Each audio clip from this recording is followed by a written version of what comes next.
Josué, chapitre 4.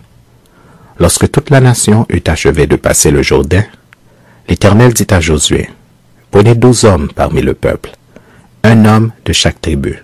Donnez-leur cet ordre. Enlevez d'ici, du milieu du Jourdain, de la place où les sacrificateurs se sont arrêtés de pied ferme, 12 pierres que vous emporterez avec vous et que vous déposerez dans le lieu où vous passerez cette nuit. » Josué appela les 12 hommes qu'il choisit parmi les enfants d'Israël, un homme de chaque tribu. Il leur dit, « Passez devant l'arche de l'Éternel votre Dieu au milieu du Jourdain, et que chacun de vous charge une pierre sur son épaule, selon le nombre des tribus des enfants d'Israël, afin que cela soit un signe au milieu de vous. Lorsque vos enfants demanderont un jour, que signifient pour vous ces pierres? Vous leur direz, les eaux du Jourdain ont été coupées devant l'arche de l'alliance de l'Éternel, lorsqu'elle passa le Jourdain. Les eaux du Jourdain ont été coupées, et ces pierres seront à jamais un souvenir pour les enfants d'Israël. » Les enfants d'Israël firent ce que Josué leur avait ordonné. Ils enlevèrent 12 pierres du milieu du Jourdain, comme l'Éternel l'avait dit à Josué, selon le nombre des tribus des enfants d'Israël. Ils les emportèrent avec eux et les déposèrent dans le lieu où ils devaient passer la nuit.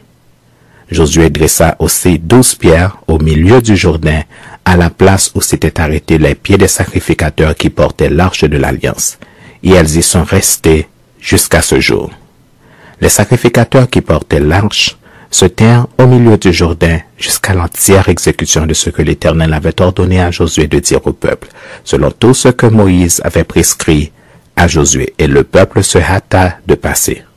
Lorsque tout le peuple eut achevé de passer, l'arche de l'Éternel et les sacrificateurs passèrent devant le peuple. Les fils de Ruben, les fils de Gad et la demi-tribu de Manassé passèrent en armes devant les enfants d'Israël, comme Moïse le leur avait dit.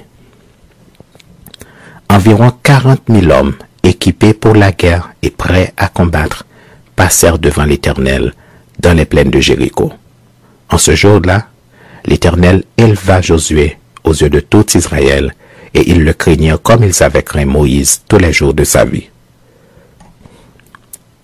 L'Éternel dit à Josué, « Ordonne aux sacrificateurs qui portent l'arche du témoignage de sortir du Jourdain. » Et Josué donna cet ordre aux sacrificateurs, « Sortez du Jourdain. » Lorsque les sacrificateurs qui portaient l'arche de l'Alliance de l'Éternel furent sortis du milieu du Jourdain, et que la plante de leurs pieds se posa sur le sec, les eaux du Jourdain retournèrent à leur place et se répandirent comme auparavant sur tous ses bords.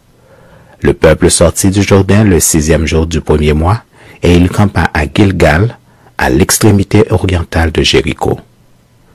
Josué dressa à Gilgal les 12 pierres qu'ils avaient prises du Jourdain.